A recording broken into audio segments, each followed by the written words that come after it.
Once upon a time, there was this preacher, but in his old age, he was starting to become discouraged.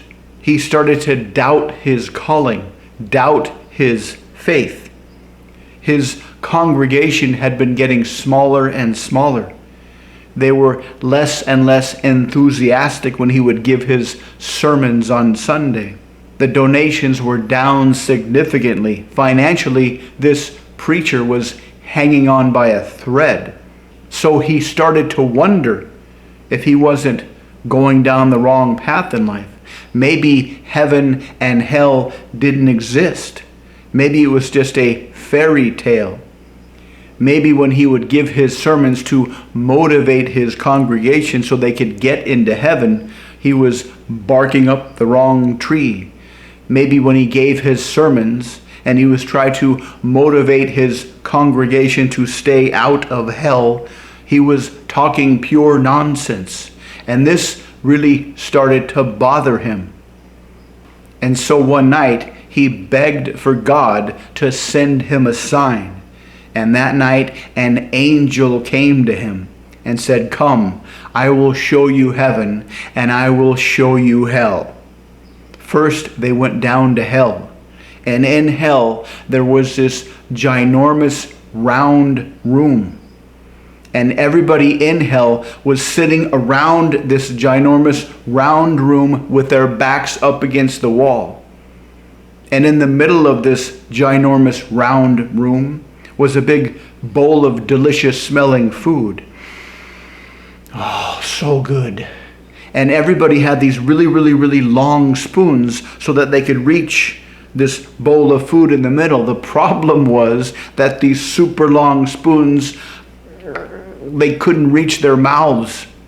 And everybody in hell was angry. Everybody was angry at whatever idiot invented this structure of hell. Everybody was blaming everybody else. Nobody trusted anybody else. Nobody wanted to talk to anybody else. So there they were in hell, sitting around the outside of this ginormous room, smelling the delicious food that they could not eat, too angry to talk to people. So despite being surrounded by the multitudes, they felt very, very alone, very, very angry, very, very hungry, always being tempted by the smell of the food that was out of their reach. Then the angel took this preacher to heaven, and it was the exact same scenario, a ginormous room. Everybody sitting with their backs up against the wall. A big pot of food in the middle that smelled delicious. Really, really, really long spoons that they couldn't reach their mouths with. But everybody in heaven was having a fantastic time. They were all talking and laughing and sharing stories of life on earth. They were hooking up with old friends up in heaven. "Hey, I remember you," across the room. It was a fantastic time. And they were feeding each other. Every person would proactively dip their long spoon in the bowl, find somebody on the other side that wasn't eating. Hey, check it out, have some of this. And they were feeding each other. And they were having a fantastic time. They loved each other. They were sharing everything with each other. That is the difference, the angel said, between heaven and hell. When Jesus said, "The kingdom of heaven is within you," this is what he meant. Every decision you make can either create hell for yourself or heaven for yourself. Whenever you get angry at your situation, whenever you blame somebody else for your situation, whenever you wait for somebody else to come in and fix your situation, whenever you wait to see what someone else does before you decide to act, when your head is filled with doubts that are keeping you from action because what might happen if you go first, you are keeping yourself in hell. On the other hand, if you accept your situation for what it is, if you embrace your situation and make the best out of your situation, you are creating heaven for yourself.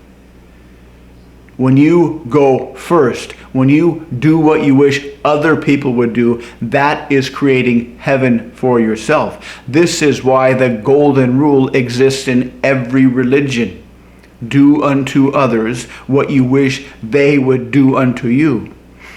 Think about this next time you're out and about socially and you see a very, very interesting person that you'd like to start a conversation with. Imagine what it would be like if they decided to start a conversation with you. How would that feel? What would you like them to do in the best case scenario?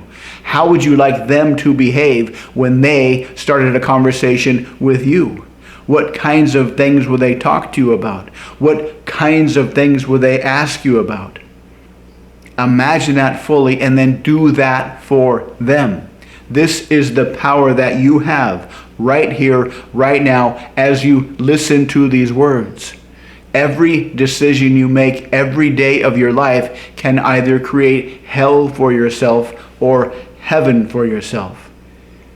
If you wait for others to go first to make sure it's safe, you're creating hell for yourself. If you go first to show others that it's safe, you are creating heaven for yourself. If you get angry at your situation and wait for somebody else to come fix it and spend all your time trying to figure out who to blame for the situation, you're creating hell for yourself.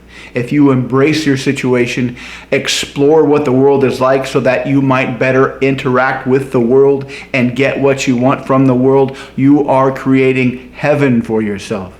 It is all up to you. This is the power that you have.